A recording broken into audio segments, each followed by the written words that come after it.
What does it mean to manage your state? What does that mean? It can mean a lot of things, but what I'm talking about is being able to be in a position where you are able to manage everything that happens, every day to day thing that you're encountering, and being able to do that in a way that you feel good, that you are on top of things, and that things aren't on top of you. So, what that really means is not being in a position where you're reactionary, rather, that you're able to tap in and connect and get the information that you need no matter what situation you're in. So, managing your state. Hi, my name is Khadijah Grant. I am the founder of Pure Inspiration. You can find me on the internet, pureinspiration.net. And I am a best-selling author, an inspirational speaker, and a transformational coach. So thank you for joining me today. I'm going to talk about managing your state. And so when I am thinking about, and the way I describe it is managing your state, it really is about energy. Everything that exists has a vibration. It is energetic, including you, including you. And so energy flows through us. We are, and it's my belief, some people may not believe this, but it is my belief that we are humans that are physical, basically spirits that are having a physical experience. So basically, if you are a human being having a physical experience, but you're technically spirit, that means that you're able to tap in, connect, and manage your own state, no matter what is happening around you. However, it's really difficult for us on the planet because so many things happen, and a lot of times we forget what our actual existence really is. Like, we forget that we are spirits having a physical experience. We like just tap into the physical part, right? If I do this, then I can change that.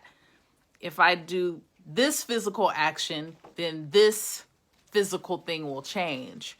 But if you look at it the other way around, it really is, if you do something spiritual and you connect, then the action that ends up being made will come divinely.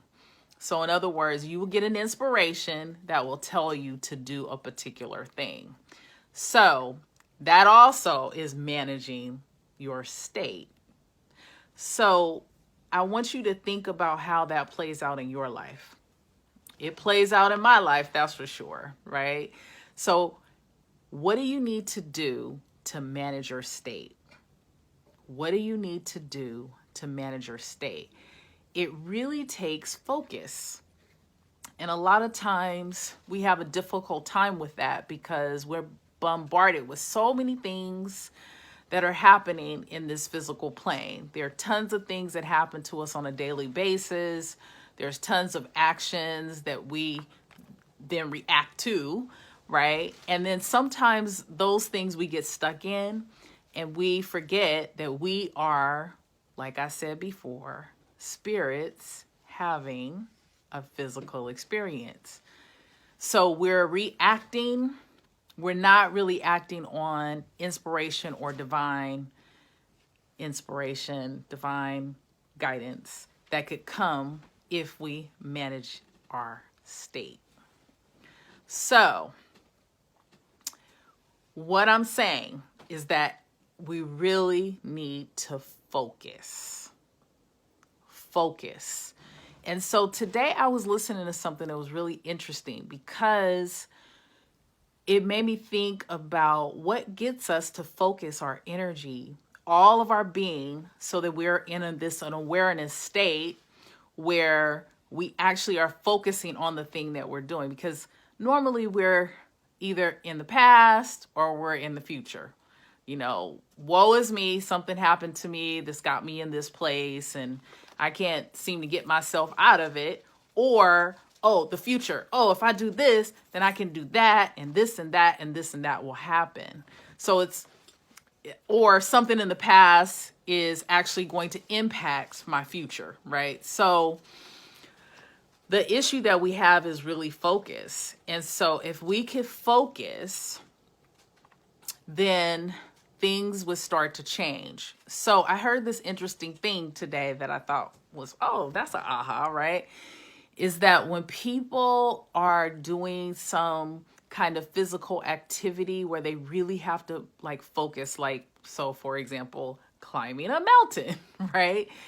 If you're climbing a mountain, you can't really climb a mountain and be thinking about all these other things like we do a lot. We're thinking about all the next thing that we're going to do, and we're not in that present moment, which hence we don't really focus, right? So if you're climbing a mountain, or maybe you're jumping out of a plane or something, something that is going to make you focus, because it could mean life or death. People actually say that have been interviewed, they feel more alive when they do activities like that. And the reason being because all of their focus is on the thing that they're doing, right? But most of us probably don't climb mountains or jump out of planes.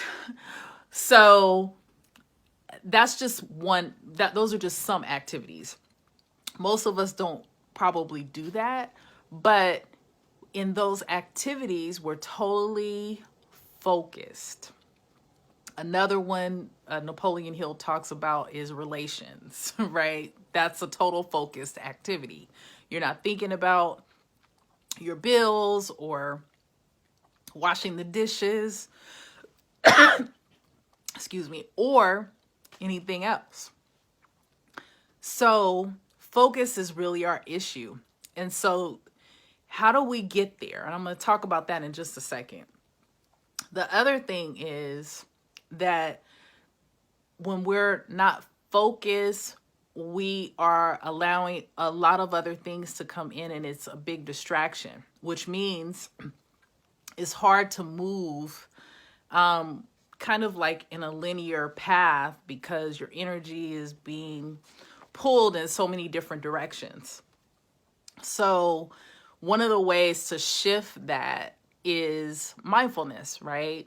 Rooted in Buddhism, right? Like, it has nothing to do necessarily with religion, so I'm going to call it mindfulness, but it is rooted in Buddhism. That's where it comes from. Being mindful. So for example, if you're taking a walk, which is a great thing to do, having your earbuds on, listening to music, then you're not really present. You're kind of listening to music, you're seeing things in the outdoor, but there's so many things that you're missing that are happening around you.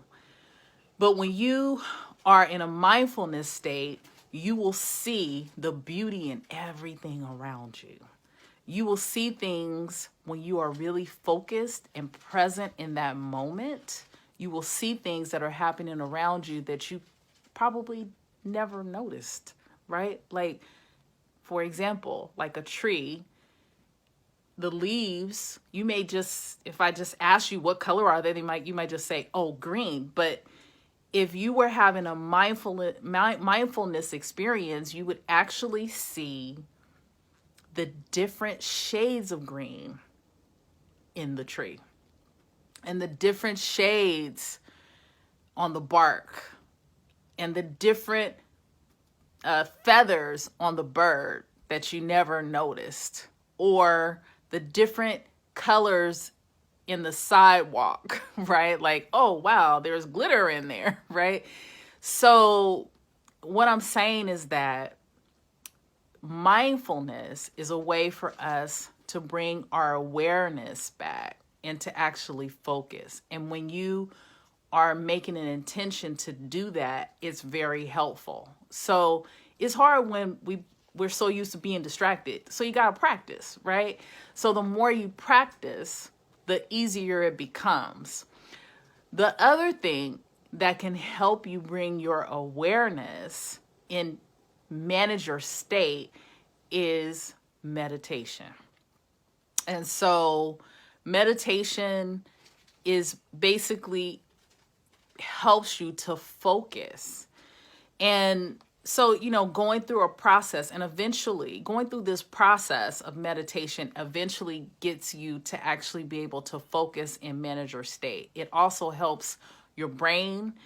And when you're able to get to this center, this place with meditation, this place of awareness and peace, it's kind of like the eye in the middle of the storm. When you're able to get there, everything could be going chaotic all around you, but you will be like that peace, calm in the middle of the storm. And so basically my tips for you is meditation and mindfulness. And I'll talk a little bit more in depth on some of my other videos about meditation and also mindfulness, but it's your ability to become aware of what is happening.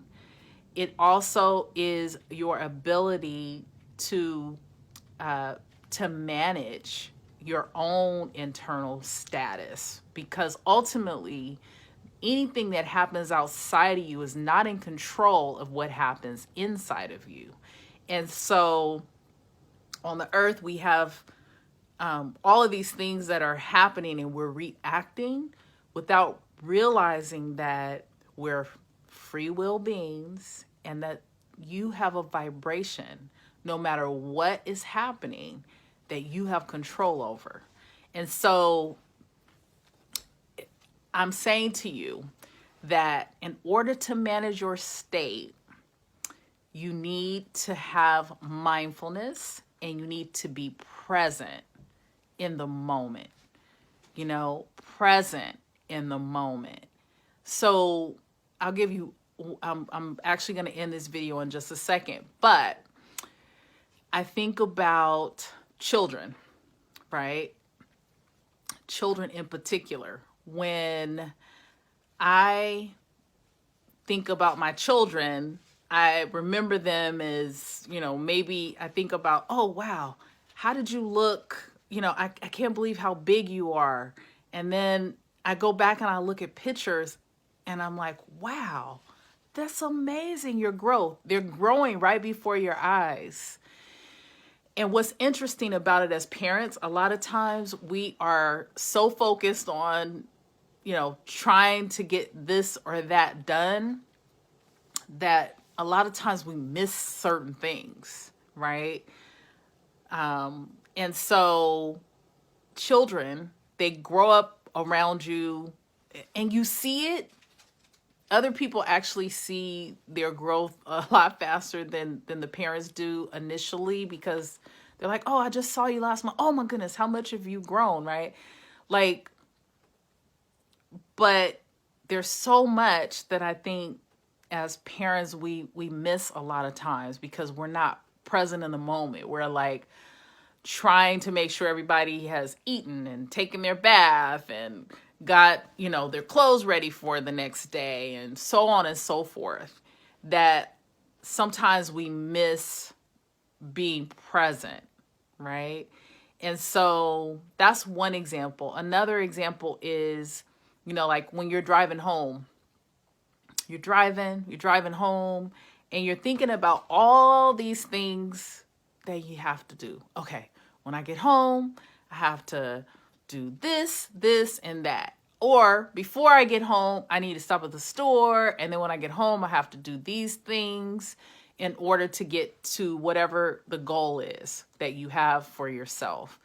And you do all these things, you drive home, and if you really think about it, a lot of times we're like, okay, I know I stopped at every stop sign. I know I stopped at every light, but I wasn't really present. So that's what we call autopilot. So We don't want to be on autopilot. We want to be aware, and we also want to be focused, and we want to be present. So the tips for that is mindfulness, being mindful, and I'm going to talk more about it, but just start with a walk.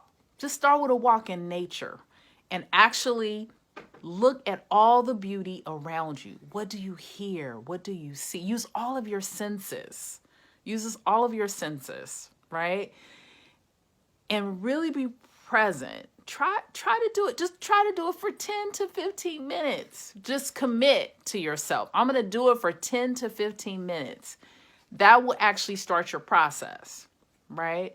Or you could also, when you're eating something, instead of just eating it and gobbling it down, you could literally have a mindfulness bite.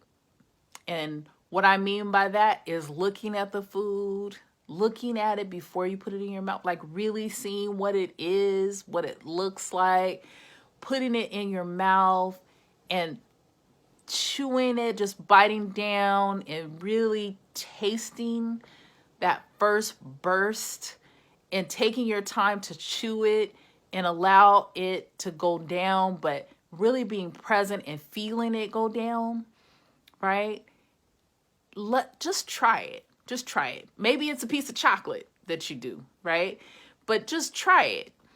And with the meditation, I actually have a guided meditation. That's one way to meditate on my YouTube channel. And you can find that also on my website at pureinspiration.net. Try meditation. And like I said, I'll go a little bit more in depth, but taking those breaths and really being present there and feeling your chest rise, inhale and exhaling, and really taking the time to be present, just focusing on one thing really will start to support your ability to meditate, because you're just focused on that one thing. And the more you practice, the better you will be able to manage your state. So I want to thank you for watching the video. Please subscribe to my YouTube channel, and please share and ask 5 people to subscribe to the channel. I also, if you're seeing this video on Facebook, please like and follow me on Facebook. I'm looking forward to making more videos and talking more about managing your state, in particular meditation, and also more about mindfulness. Thank you for being on. Signing off, your sister in pure inspiration, Khadijah Grant.